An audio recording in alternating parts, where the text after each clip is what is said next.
Welcome again to the Whitmercast, a podcast by the John Whitmer Historical Association. We bring you essays, interviews, panel discussions, and broadcasts related to Mormon history and restoration studies. Today we have a great episode lined up. Jason Smith will be talking with Bill Russell, one of the founders of the John Whitmer Historical Association, about his career studying the Restoration Movement, particularly about his research into RLDS fundamentalist groups. If you'd like to join JWHA or visit our entire backlog of episodes in JWHA journals, go to www.jwha.info. With that out of the way, let's get started. Okay, Bill, thanks for joining us today. We really appreciate it. Good to be here. I can't imagine anyone in John Whitmer not knowing who you are, but for those that don't, I have a few things I want to mention. You taught at Graceland University for a number of years. 41 years full-time. 41 years. And then 10 years part-time after that. You were one of the founding members of the John Whitmer Historical Association. That's right, 14 of us. 10 are dead.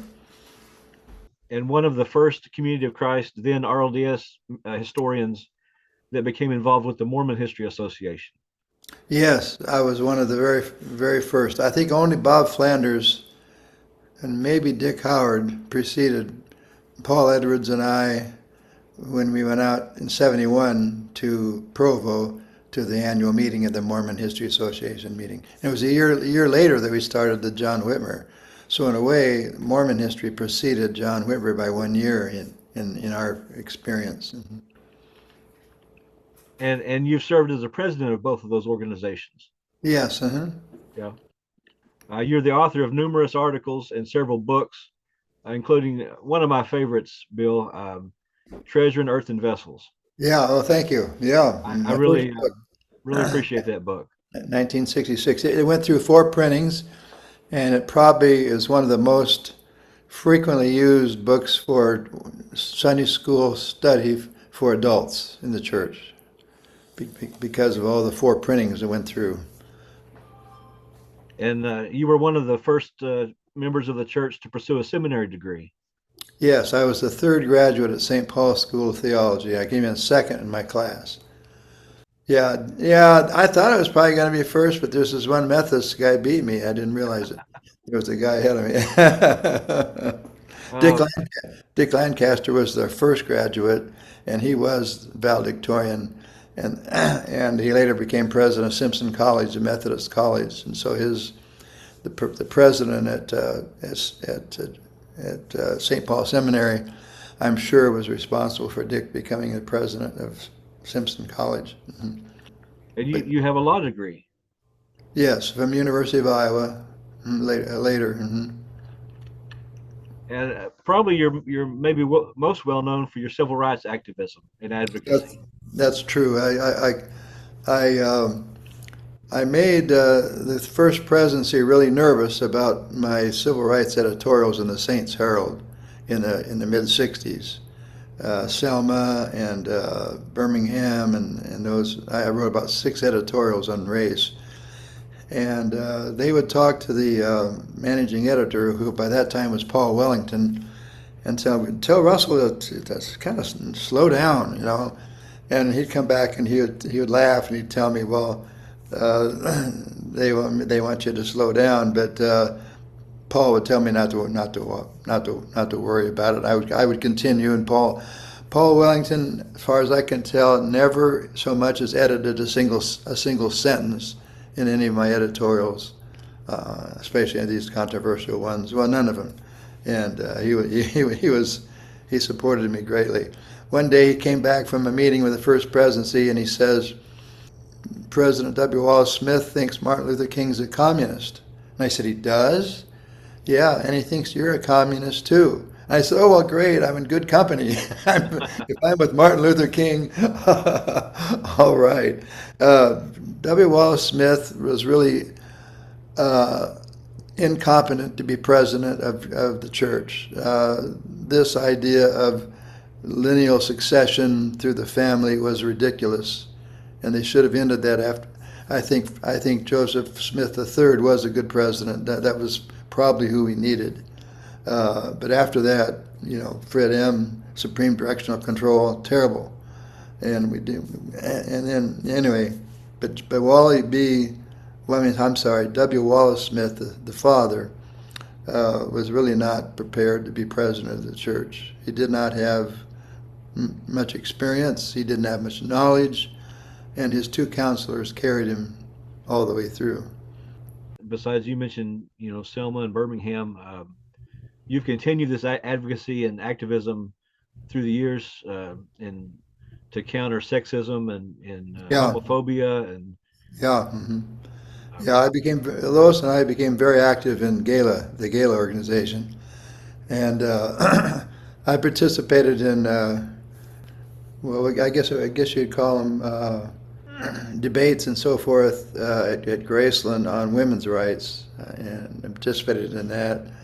And I wrote a few things, mainly in the local paper. But then, Gala became a really big activity for Lois and I. And I wrote my book, Homosexual Saints: The Community Christ Experience. And that was one woman was so anxious to see the church make the changes that needed to be made that she bought about at least 500. Would you guess, Lois, as far as the number? 400 or 500, yeah. At least 400 or 500 books that she distributed to all the people from Michigan that were going to be coming to a World Conference, as well as a lot of other people. Used them in Sunday school classes and so forth. And so that book, and particularly this woman's help, other people that really saw to it that the book got wide distribution. In fact, Steve Vesey, the president of the church, bought about 30 copies and gave them to the key leaders of the church. So the book got well distributed at a very good time, because it led to the final national conference in 2013, which allowed the priesthood and marriage for gay and lesbian people in the church. So I've been active, and in capital punishment, my first article in the Herald that was a controversial social issue was on capital punishment, and that all came out of my senior class in high school. Miss Rhodes was the best teacher at Flint Northern High School, and my two older brothers. So it said, you got to take Miss Rhodes for English, for senior English. And so I wrote a term paper on capital punishment, and my position was simple: kill them. They deserve it, and it's cheaper. It's not cheaper, but anyway, Miss Rhodes wrote so many comments on my paper that I read it and I realized I wrote a stupid essay, and I got to studying the issue. And then, so when I went to Herald House right after my 4 years at Graceland, the first serious editorial I wrote was on capital punishment, and I had 10 reasons against the death penalty. And then in the year 2000, I was the lead sponsor of a World Conference resolution on capital punishment, which passed by a 2/3 majority vote, which I was shocked. I mean, I hadn't brought it to the conference until that time, because all those years before that, United States public opinion seemed to be so strong for the death penalty, I thought there's no chance it will win. And when I brought it in, I thought, well, maybe we can get a majority. We got a 2/3 majority, and it's now the doctrine of our church is we don't believe in capital punishment. So I have quite a few variety of issues, social issues I was involved in. Yeah. Well, besides these things that we've already mentioned, is there anything else that you want to say about yourself? It's okay to brag or maybe confess. I don't. This is a safe space, Bill. Well, maybe a little bit of both. Well, I think probably.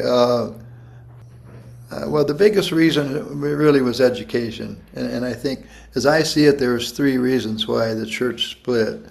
But the biggest one, I believe, was education. After before and during World War II, we didn't have very many people in the church who had higher education, And we certainly didn't have people who had like graduate degrees in areas that are sensitive to the church, like history, sociology, psychology, biblical criticism, and so forth. And so when people like Bob Flanders wrote his book on Nauvoo, Alma Blair came, and Paul Edwards came to Graceland, and then I came to Graceland, and people with graduate degrees, like in my case in seminary, and Paul in philosophy and history, and Alma in history and church history especially, he specialized in. Though, and other people, the presence of people with graduate degrees in science. Graceland had a couple of science professors that were there for a long time. Gustav Potts and Roy Mortimer, and they taught evolution way back in the 20s. When it was controversial still in the church, and it still was in the 50s when I was at Graceland. And one of their successors, Dean Ferris, was my introduction to biology teacher, and he was very sensitive about biology, but he clearly was very strong for evolution. And so things like evolution, biblical criticism, and so forth became big issues in the church after World War II. So that, I think, was a really, really big reason. But then, secondly, Chuck Neff, Apostle Chuck Neff, was assigned to be missionary in Asia, and he went to Korea and to Japan, and he discovered, our church missionary pamphlets and so forth. There's very little Christianity in them. It's all about Joseph Smith and the golden plates and the Book of Mormon and all that sort of stuff, and so the other missionaries from other churches, he regarded them as his friends rather than enemies, as we had before. Used to be, our main concern was to prove that these other churches were wrong and we were right, and now he saw these other churches as our allies, especially in all these non-Christian nations like Korea and Japan and so forth. And then he went into Africa as well. So anyway, Chuck Neff made us realize we need to rethink our whole approach to missionary work and so forth. And he basically took a basic Christian approach and saw these other Christians as allies. And so we moved in toward a more ecumenical view rather than we're the one true church. And so that was a big issue. The fundamentalists in the church wanted to stick to this, we're the one true church. And the Neffs and the Clifford Coles and other big guns in the church, in the 12 and in the presidency, other than Wallace B. Smith, W. Wallace Smith, I'm sorry. These people in the leadership of the church, some significant ones anyway, and ones who are becoming the real leaders of the church, were saying, we've got to be ecumenical. We've got to recognize that we're just one Christian church, that hopefully we have things to contribute to the Christian world, but we're not better than the others, So the ecumenism became a really big issue. We shouldn't be joining the World Council of Churches or National Council of Churches. They're a bunch of communists too, was one side. And I remember getting letters to the editor in the Herald when I was the letters editor of the Herald. I'd be reading these letters and people saying, condemning the World Council of Churches, the National and World Council of Churches. One of them became a really good friend of mine in John Whitmer Historical Association. She'd been really strong against the National Council of Churches back in the 60s when she was writing in the Herald. Later on, she became very active in the John Whitmer Historical Association, and she became an ecumenist, and she became a pastor of our church, and she became active in the ecumenical movement in her part of Oklahoma. And so, anyway, that was a big issue too. And I think another major issue was just that after World War II, in that period of economic growth, the 50s became a great period as far as church growth because people were making more money and more people were coming to church and so forth. But the socioeconomic improvement of the church, well, first of all, led to all these people going to college, but also, when you're a person of middle class status in the community, and you have status in the community, you're not really anxious to tell these other people that my church is the one true church of Jesus Christ on the face of the earth, and you guys are all going to hell, or your church is just not up to snuff.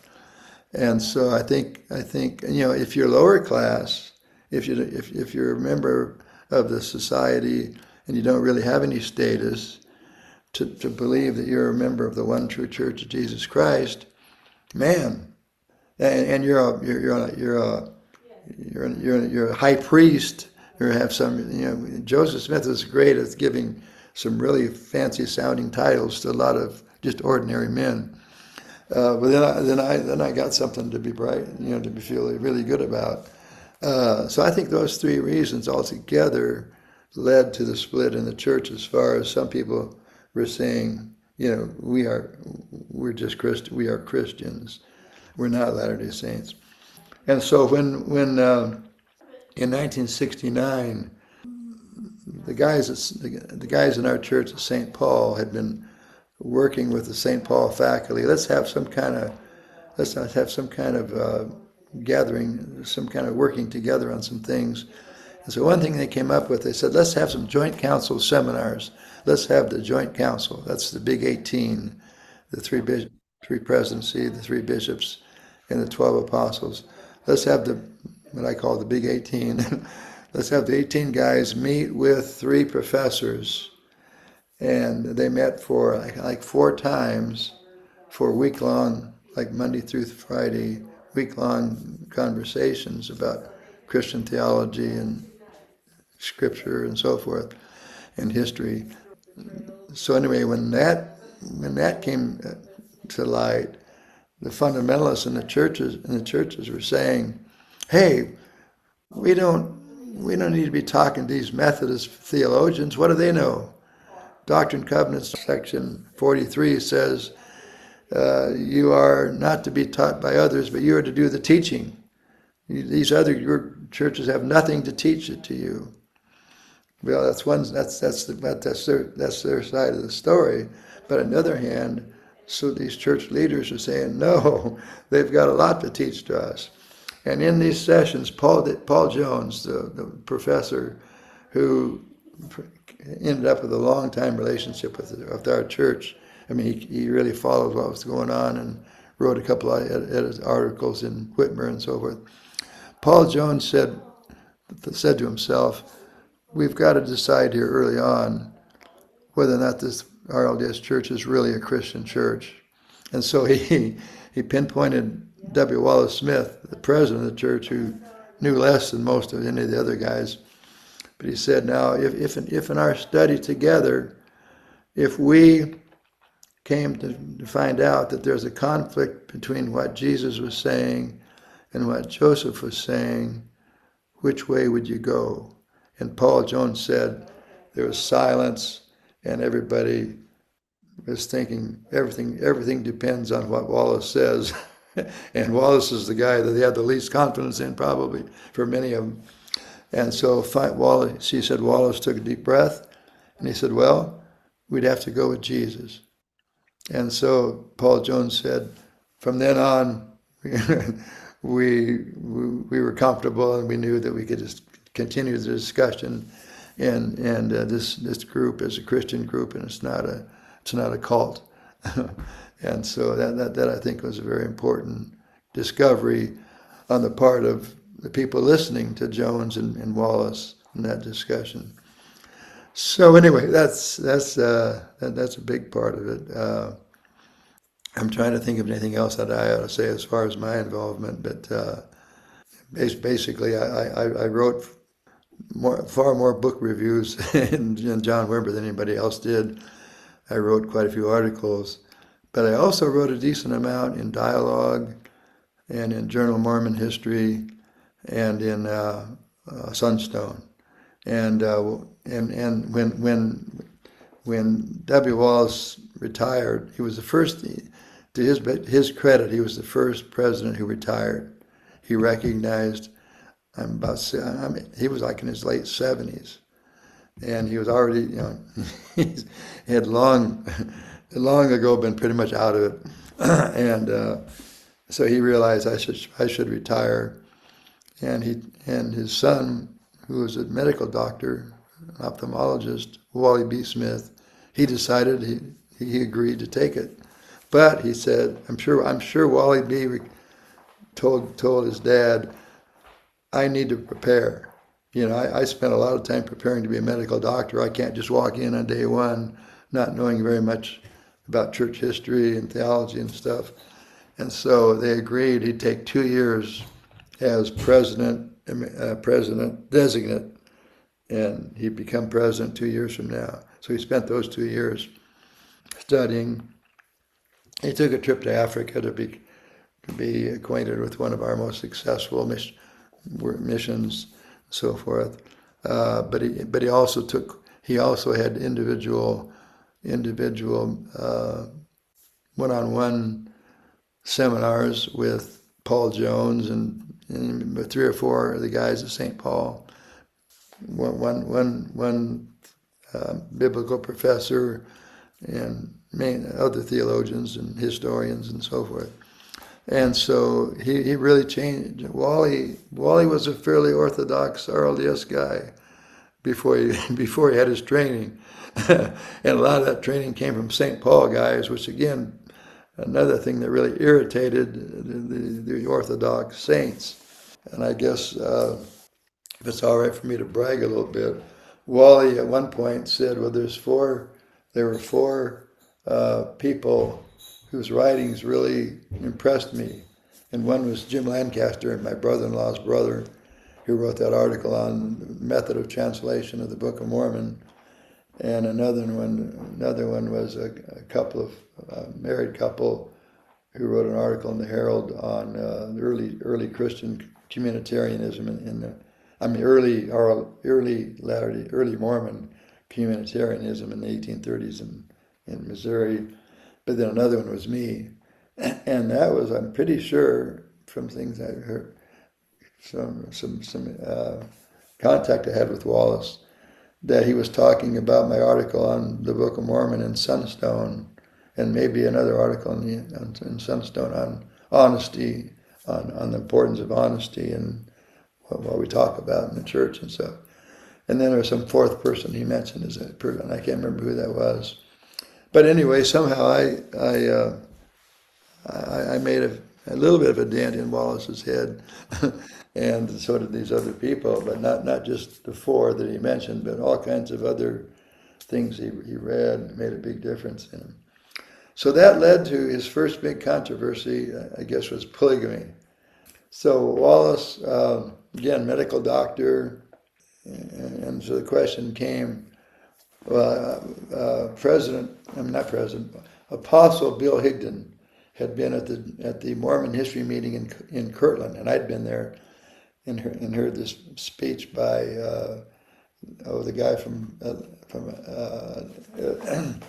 Atlanta, Larry Foster, who wrote the book on Mormonism, and two other, Oneida community, and I can't remember the third community, and their marital views, 3 quite different marital views, polygamy and no sex at all, and I can't remember the third one. But anyway, Higdon was really impressed by Larry's paper because it seemed pretty clear that Larry thought Joseph was a polygamist.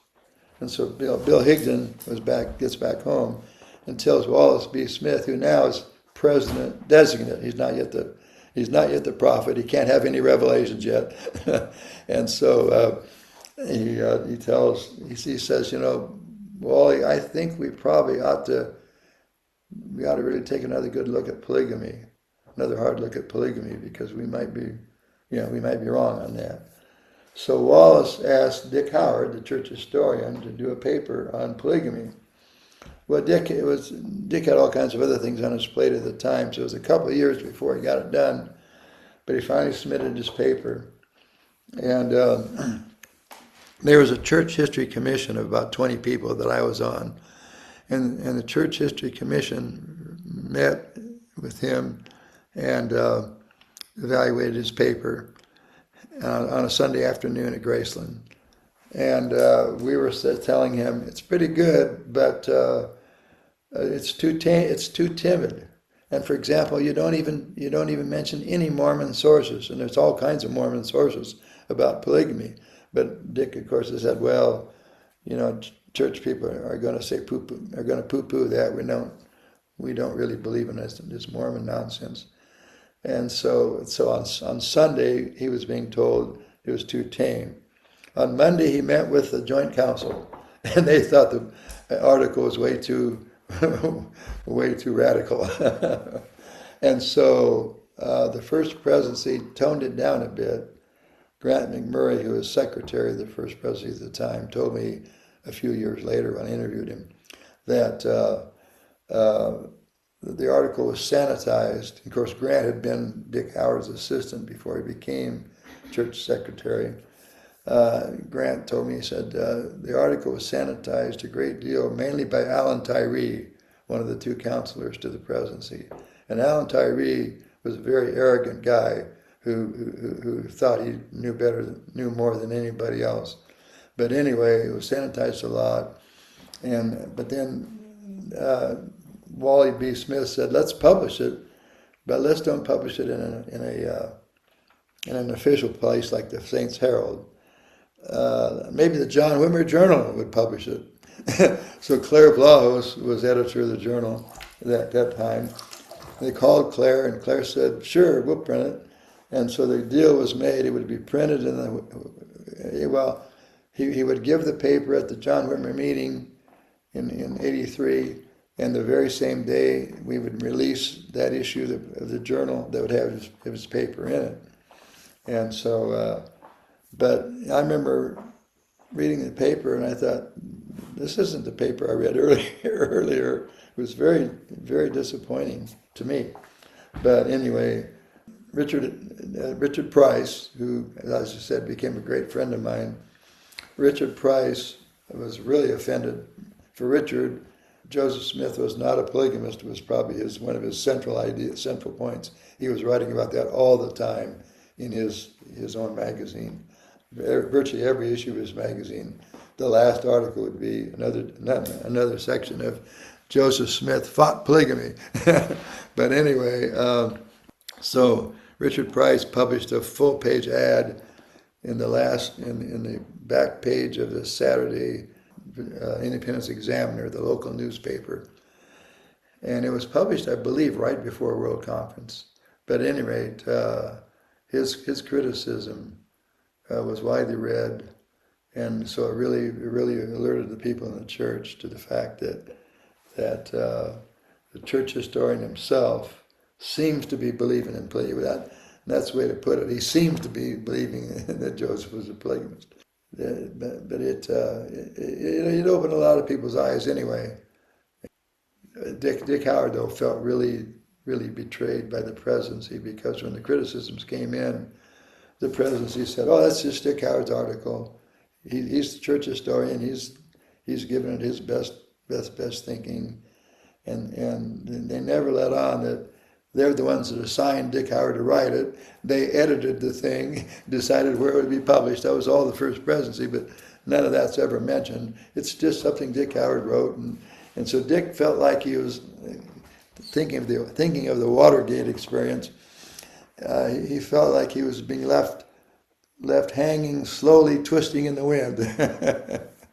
But I guess if I ever talked to Dick about it, I would have said, "Well, Dick, yeah, they're hiding from it, but they're still supporting you. I mean, they still appreciate what you did.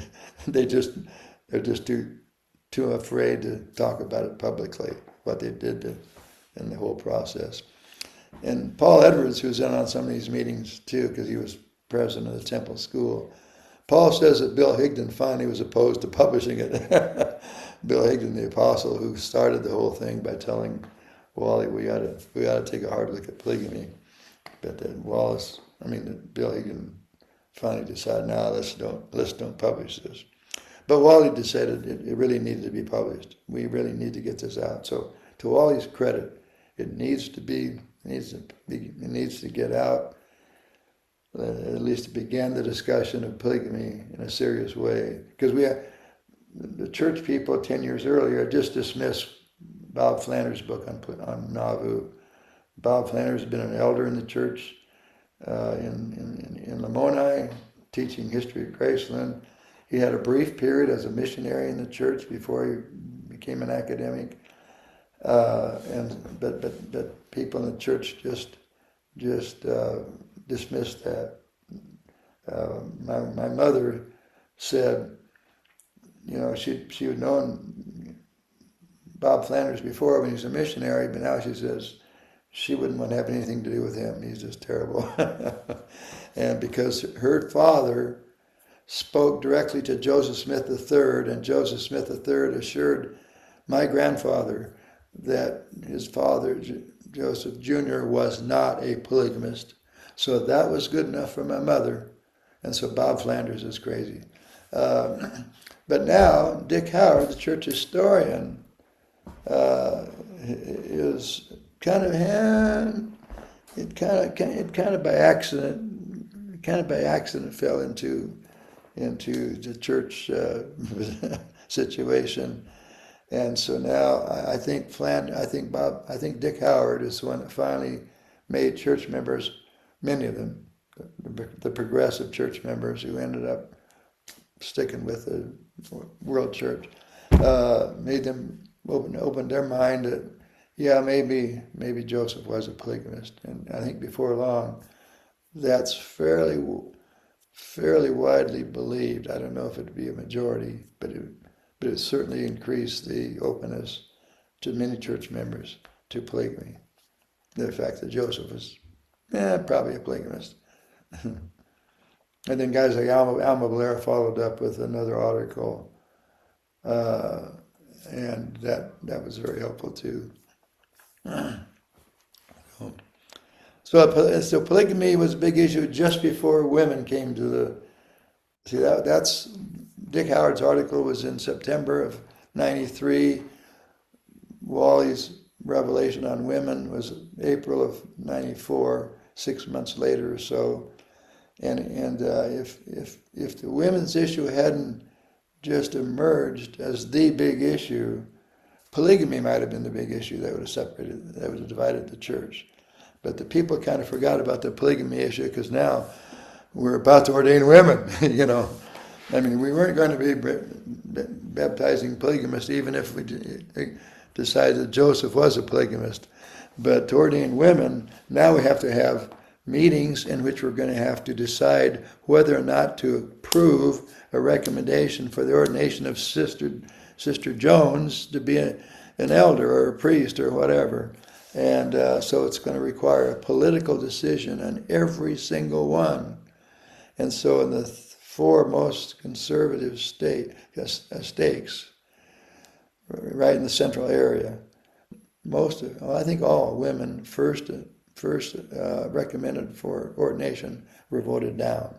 But in each case, they came back later and got them approved. Most all of them got approved eventually. So anyway, women became the big issue.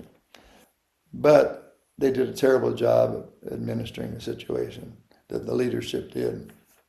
They took the position, this would be the presidency. Now, I think Wally B. had the best mind of any of the Smith boys that led the reorganization, and his study and everything careful research and everything led him to very progressive ideas, which I think were wonderful for the most part. But his two counselors were two of the worst counselors in the first presidency, in my experience, going back to 1960 when I came to Herald House. We had really nice guys as counselors to the president in those days. But now we had one very power-hungry guy, and then we had Alan Tyree, who was just the most arrogant person I've ever known in my life, period. So, and then some of the guys, so those would be the two guys that would be, for the most part, working with the stake presidents and the other guys that are dealing with the fight over women in ordination. And they just treated it like, you need to accept this new revelation or get out of here. I mean, that was kind of the attitude they took. And they just started silencing, meaning your priesthood's taken away from you. They started silencing men. Hundreds of men were silenced. Instead of thinking, this is the way I thought ahead of time that they would be doing it, you'll take a pastoral approach. You'll say to these guys, well, give us some time. Don't leave, we don't want you to leave the church. Stay with us. And you're still in the priesthood, and you're still a good member of the church. You're still welcome. And, give it time and see if 5 or 10 years from now you still feel the way you do. But instead, a lot of them were just silenced right away. And once you silence a guy from his priesthood, he'll never be back in the church again. He's not going to say, 6 months later, oh, I repent, I'd like to come back. That almost never happened. It sometimes did, but it almost never did. When we get to the ordination of gays, they handled it so much better than they did on women. They learned, and it was practically a whole new administration of the church had come to being by that time. And it was Grant McMurray, it was the non-Smiths, Grant McMurray and Steve Vesey, and then the apostles that really made that all possible.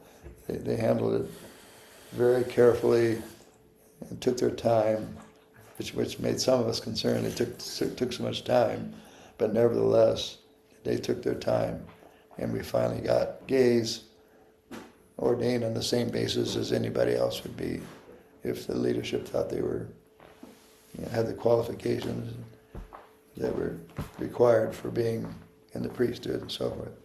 But anyway, I've talked too long. Need to let you ask some questions. You've actually been going along with some of the questions I was going to ask you already. Okay. So that's great. You've given some really good overview of some of the reasons why the fundamentalist schisms occurred. Can you maybe outline some of the early beginnings of the schism? There really wasn't serious. There were some minor schisms prior to women's ordination in 1984. Prior to that revelation, the ordinations didn't happen until November of '85. But anyway, there were a few, but very few, because the leaders, the fundamentalists kept thinking. Well, in fact, early on they kept thinking. W. Wallace Smith. He probably doesn't realize what these young Turks at the Department of Religious Education and at Herald House and up at Graceland, he probably doesn't really realize that these like these position papers they've written at the Religious Education Department, he probably doesn't realize that this is a serious matter. But he'll soon realize it, and when he realizes that, then he'll take care of it. Well, W. Wallace Smith never read the position papers, the papers that were very controversial in the church and causing all kinds of fuss, and everybody was either complaining about them or supporting them. And in his oral history, W. Wallace Smith admits he never read them.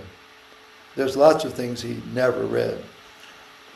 So one time, when Cooey had replaced F. Henry Edwards in the presidency, and it was Draper and Cooey as his two counselors, One time he went into Draper's office and said, "Morris, I'm sure thankful for you and Dwayne. If it wasn't for you and Dwayne, I don't know what I'd do." But anyway, there was a split out in Vancouver, Washington, about 1970. About the same time, there was a split up in Canada, Owen Sound, Canada, by a crazy guy and his crazy, even crazier son, which ended up as a real cult. It's one of 3 cults that I was in. I've only got the real skinny on that group recently, but I mean how far they went. In my earlier version of my book, it's just an early schism in 1970. Al Pelletier, a very gung-ho 70, had done a series of sermons up in Owen Sound, Ontario, and converted Stan King.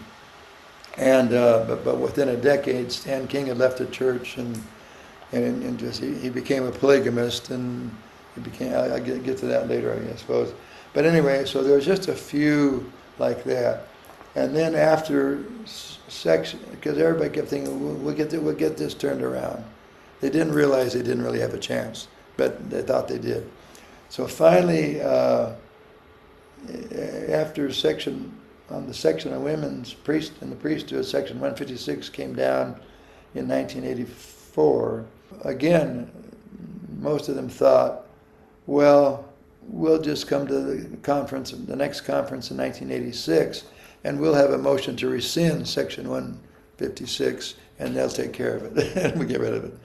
And so they organized, and they got there was about 3 or 4 stakes. Again, the same stakes that turned down women later. 3 or 4 stakes in the independence area, had a lot of fundamentalists come, elected as delegates when they came, and they opposed all kinds of things. But anyway, on the motion to rescind section 156, Wally B. Smith, the medical doctor, now president, he ruled it out of order. I was sitting up in the balcony with Ron Romig and a lawyer from New York. We were sitting up there watching how things were going. But anyway, he ruled it out of order on the basis that since only the prophet can bring a revelation, only the prophet can take action to remove the revelation. I give great credit to Dick Howard. I think it's in his volume 2 of his church history, but it might have been something else he wrote. But I remember very clearly Dick Howard saying that was a big mistake because it shuts off the possibility in the future of the church ever correcting a mistake. And I think Wallace didn't realize it was going to pass easily anyway. I mean, after the motion to deny, to rule it out of order, passed by about an 89% vote. And I was sitting up in that balcony thinking, why are you doing this?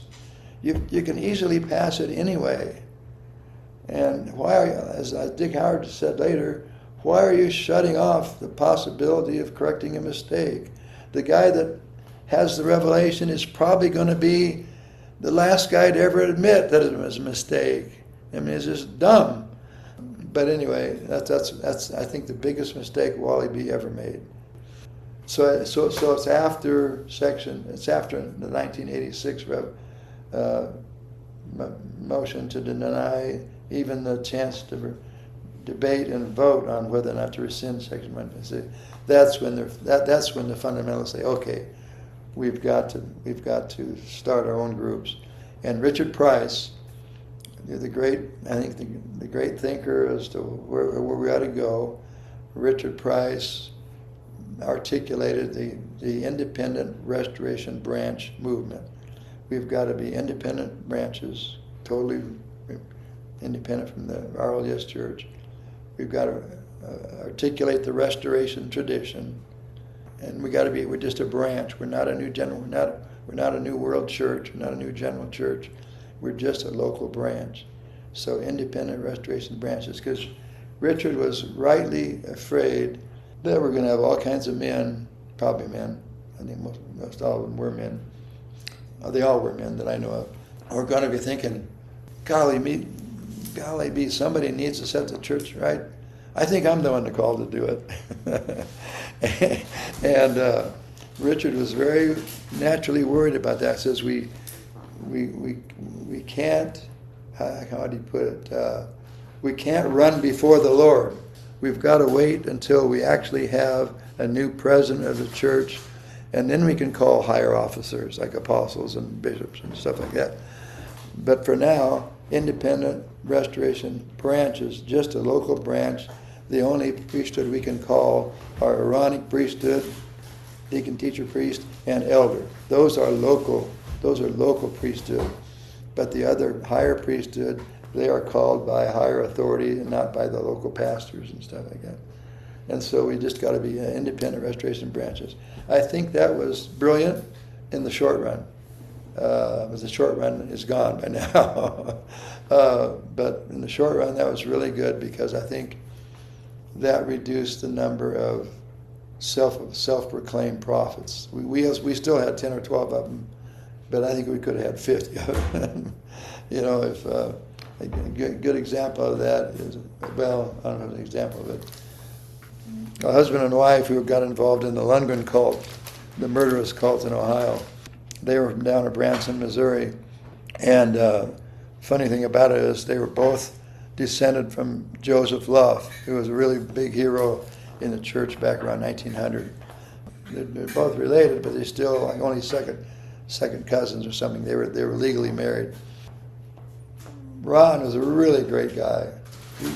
He's doing 170 years in prison right now, but other than that, he's really a great guy. But he's been a very impressive guy in many ways from a religious perspective. So Susan, his wife, says, Ron, I think you're the one called by God to set this church in order. Actually, it's too bad he didn't do that, because he wouldn't have got involved with Jeff Lundgren. But anyway, he said he was humble enough to say, no, it's not me. And they finally settled on Jeff Lundgren, the murderer. But anyway, I think there's just too many people like Gene Walton and others who thought they are called to set the church in order. And so that's what happened. It was the independent restoration branches were the dominant, and they still are really the dominant groups. Within that first 2 years or so after Wallace denied the right to debate rescinding the Revelation, within the next couple of years, about 200 local congregations or groups. Sometimes they're just a group because they didn't have enough priesthood to get a branch going, but they'd have a study group or get together for study and worship, but not really be a congregation or a branch. I guess they call them a branch. So that was it for quite a while. But then, after about 10 or 15 years had gone by, well, no, let's go back. In 1990, they organized a few people organized the Restoration Church of Jesus Christ of Latter-day Saints. That was basically the bunch of 70s, not a big bunch of them, but half a dozen 70s. And then they ordained about 8 more 70s. They organized. That came out of the Page and Abramson groups, right? Yeah, that's the Page Abramson group. Yeah.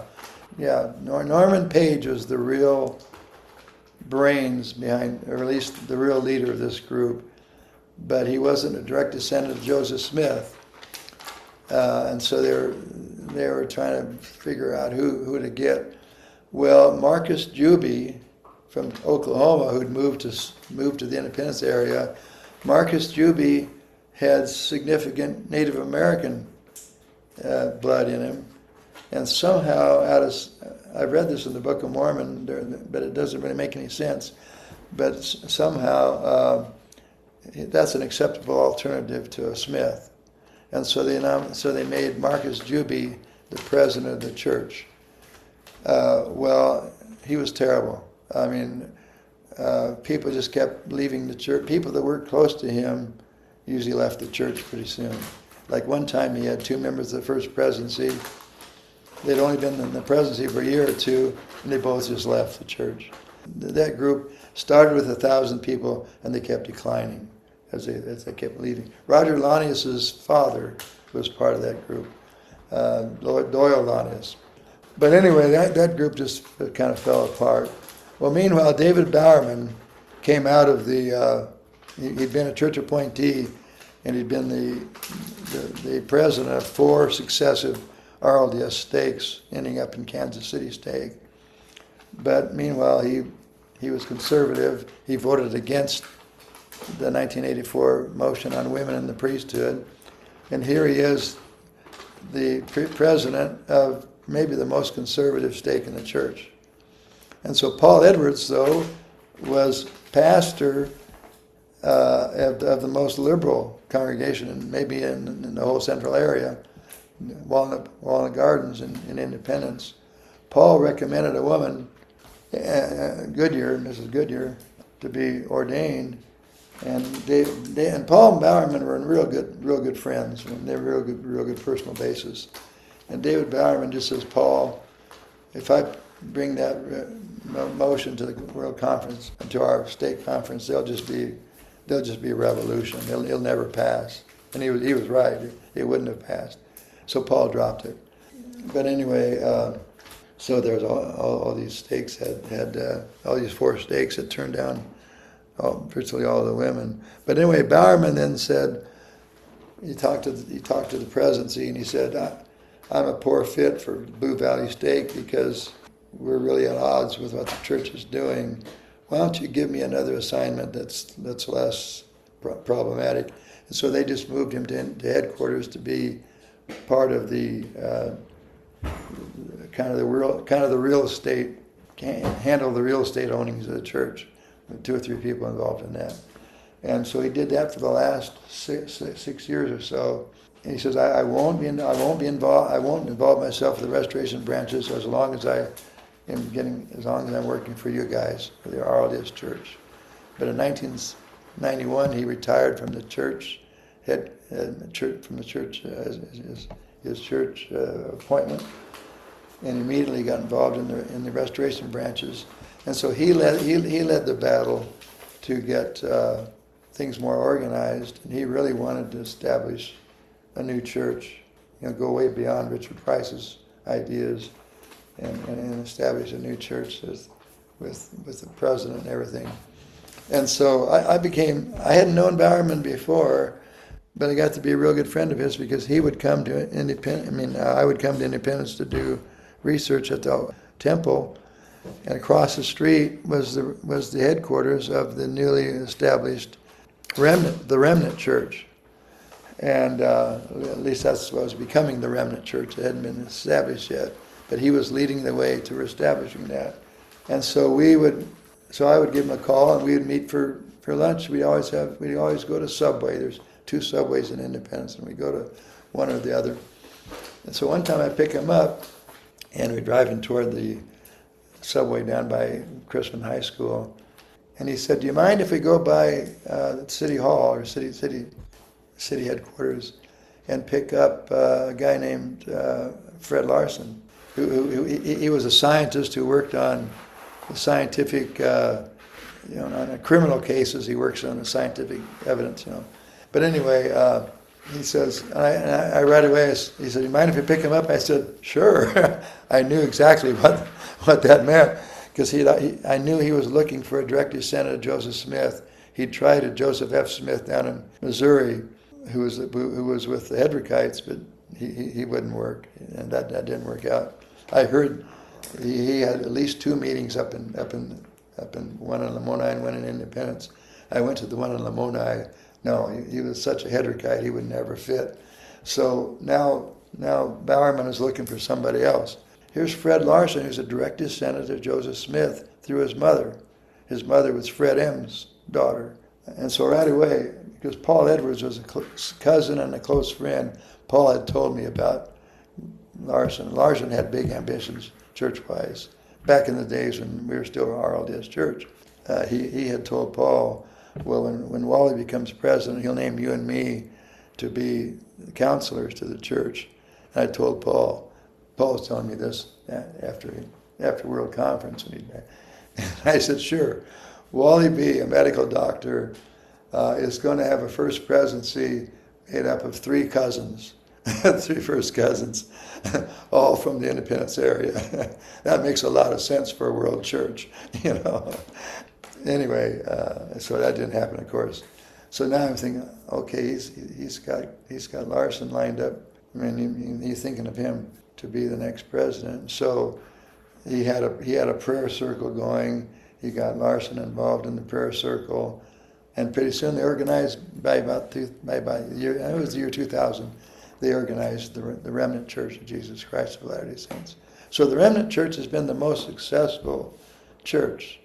There are about 3,000 members, but there's probably still 15 or 20,000 people that go to restoration branches. Although they have split into 2. A lot of splitting goes on among the splinters. Some of them finally decided by about 2005 that we really need to go beyond Richard Price's independent restoration branches strategy. We need to organize districts and call higher priesthood members. They haven't talked about a president, but they've talked about 70s and evangelists and so forth. I don't believe they've gotten into ordaining apostles yet or a president. So the independent restoration branches have split in that regard in 2005. But the Remnant Church was still growing, slow but steady. They started, whereas the Restoration Church started at 1,000 and went down to 100. These guys started at 1,000 and have gradually moved up to around 3,000 at least today. But and Fred Larson had 3 sons, so that he seemed like a good call, because a prophet with 3 sons, we can't have women, of course, but a prophet with 3 sons, that gives us good options. But when he was the president for about 15 years, well, not quite 15 years. He died about a couple years ago, about 2022, 2021, somewhere. Well, that's 20 years, yeah, since 2000. So he was prophet for a little over 20 years. He had revelations, and they added them to the scriptures, and so the last decent revelation of the Community of Christ was section 144. So you just go check section 145, 40, 46, 47, 48. So that's what several of these groups have done. But including the Restoration branch. But then when Fred died, Fred came to some Whitmer meetings. He went out west to some MHA meetings and so forth, and he was really well liked by MHA people and John Whitmer people and so forth. But anyway, he died. But none of his 3 boys were active in the church, and that just illustrates what if the 3 boys had been active, but they were just namby-pamby, kids that were maybe only just priests or elders, but only semi-active. Or are you going to call one of them to be president of the church? I mean, this idea of that's my next paper at Whitmer. Both churches made terrible decisions way back in the early days to make the first succession, Brigham and Joseph. Those both made sense, but after that, it doesn't make any sense whatsoever. Both churches were left in a really terrible situation. You ended up with W. Wallace Smith, who thought Martin Luther King was a communist, and so forth. So anyway, when Larson dies, he has no sons that are involved, and so he only had 1 member of the first presidency, but for some reason that wasn't the person that was wanted by a lot of the church, I guess, a guy named Van Cannon. So Van Cannon kind of assumed he would get the leadership, but instead they went to some guy named Patience, last name of Patience, a cousin of his who lives here in Lamoni, and anyone I know in Lamoni. so the remnant church has a division, and the one thing I don't know yet is how serious the division was. Van Cannon and some of his relatives and some other people leave the church because Van Cannon should have been the next president, I guess. And so now the remnant church has had a division. I don't know how serious it is. I have a feeling that it's a fairly small segment of that 3,000 that have left, but I don't know. That's an issue I'd like to get a hold of. But still, the remnant churches, as far as an actual church, that's the only actual church that's had any success. But you do have these 200 or so independent restoration branches that exist all over the place. The restoration churches are doing well in the Independence area, in the central area, because for one thing, Independence is a pretty conservative town. I lived there for 6 years and couldn't stand the town because with my Michigan and pro-civil rights background, there was still an awful lot of segregation in Independence and so forth. But anyway, so Independence had, before this happened, had attracted more people, more conservative people from around the church to come there to build Zion. And then when the split came, a lot of people in these restoration branches around the church have come into Independence.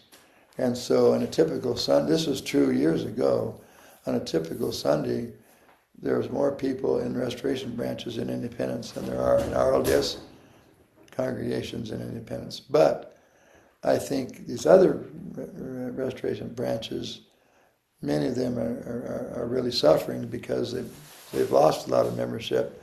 And again, much like the RLDS church, a lot of the younger generation doesn't, like with Fred Larson, a lot of the younger generation doesn't come along. And so I think the restoration branches are becoming more and more churches that will be either in Independence or in a few locations around the country. I don't really deal much with outside the United States, because it's especially in the Western world, it's so different. I don't claim to have expertise on where things stand there. Anyway, so now today the remnant church is the largest real church with a profit, but there's still a bunch of independent restoration branches, some of which have formed districts and been calling. See, they were running out of evangelists. They were running out of 70s, so they really needed, especially those. And so I think there's been I know there's been quite a few new ordinations among those group, but then there's some people that still stick with Richard Price's original idea, just independent restoration branches. We don't call anybody above elder, deacon, or priest. Actually, I think that's good enough anyway. Who needs all those others? Who needs all those? I mean, Joseph Smith made up all kinds of priesthood offices which aren't in the Bible. So I know that you've been working on a book about this subject. Yeah. And I was wondering if you could tell us a little bit about how that's coming along. And you said you're about to wrap it up. Well, I think, I have a woman helping on this. She volunteered because she knew, I got Parkinson's about 4 years ago. I had a bad accident also. So for a while, I didn't do much of anything. And so, but more recently, I'm trying to get this thing done. And so she called me one day and said, I'd be happy to help you with it. And so she's been very helpful because I can't drive. But she's gone down to Independence a couple of times to look at sources that they have down there that I don't have access to up here. We both went through all 13 chapters once, and now we're going through all 13 chapters, which are now I think are going to be 14 chapters, but now we're going through all the chapters one more time, and then we're hoping to submit the book. I had promised signature books years ago because I was very close friends with the gay couple that used to run signature books. But anyway, I recommitted myself to them because they retired, but the woman that's now the executive leader of whatever they call it of signature books They're putting out some really good stuff, and I bought a couple volumes from them at the Whitmer meeting in Texas 4 months ago, or whenever that was. So I just told her I'll recommit to signature for this book, and I'll just try to make sure we have make good effort to get the book known in RLDS and well, Community of Christ as we call ourselves now. Try to make sure we get the book well advertised in Community of Christ sources, and if so, then that would be perfect. Signature will give us a nice LDS connections, and then if we make sure we get some adequate Community of Christ connections, maybe we can get good sales on the book. So we're talking just the other day on the phone. Cynthia and I set a goal of let's try to get the book finished this year. I mean, by December, and I think that's a realistic goal. But then we'll be off to signature books, and who knows how long it'll be before they get it out. So I'm hoping that in 2 years it'll be out. Well, you certainly have a lot of us out here looking forward to reading it. Any parting thoughts that you want to share with our listeners before we close? I just think there's one idea that's really hit my mind quite a bit lately that I think is key. It came out of something I read of Paul Tillich's, but the basic idea is that all religious affirmations or theological formulations or whatever, all are fallible and subject to careful consideration. And so I think that's the essence of the two groups. One thing that's been occurring to me a lot lately is that, we in the RLDS Church, and I assume in the LDS Church, we focus very hard on the idea that God is unchanging. Well, the problem with that is it's our understanding of God we're talking about. That's all we have is an understanding of God, and our understandings of God are fallible. And therefore, see, if you look back at the issue, you go back. One time I went back and read through, at least I went through the first 40 years of the Saints' Herald, and the world that they lived in was so different than the world we're in now. I think Mark Shear once had an article in the Whitmer Journal and said, the title something like, "Answering Questions No Longer Asked."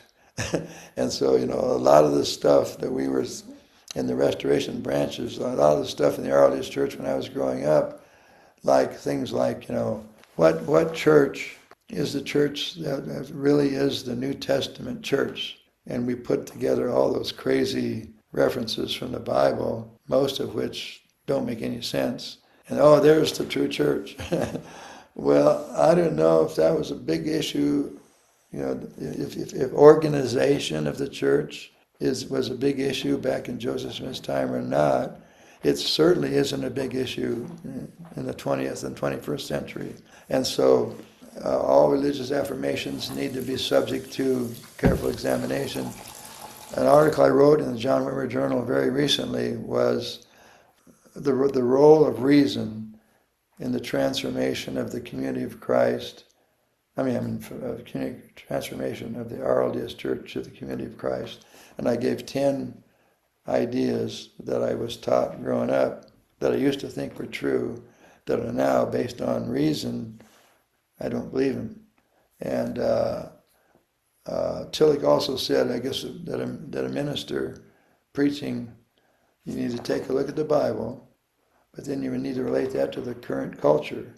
Well, since the culture changes, we don't. The idea of an unchangeable God can really screw us up, because we forget the fact that it's not God that's unchangeable. I don't believe it. It's our understanding of God we think is unchangeable. And since we have an understanding of God, we think that's unchangeable. But that's our understanding. That's not. And so I just think the difference between those who think that there's this unchangeable gospel that Joseph Smith established, and then since these liberals have been changing that unchangeable gospel, then they're heretics. And so I just think I see that intellectually as part of the reason why we have the division in the church. We couldn't continue with the old system where we assume that there's an unchangeable God and He's established the true church and we got to stay close to it. If you have that, then that means anytime you move away from any of those ideas, you're in apostasy. So to me, that's a central problem. Well, Bill, thanks again for joining us today. It's been a real honor and privilege to spend some time with you, and thank you to your lovely wife, Lois, for her technical assistance Yeah, getting well, things set up today. she's been terrific. And Without her, I don't know what I'd do. we want to thank you for tuning in to the Whitmercast. John Whitmer Historical Association is an educational nonprofit institution. For more information, visit www.jwha.info, where you can meet our team and join the association, read past issues of the JWHA Journal, and get updates on upcoming conferences and events. Our theme music is I Love to Tell the Story, composed by Tom Moraine. This podcast is a production of John Whitmer Historical Association, all rights reserved.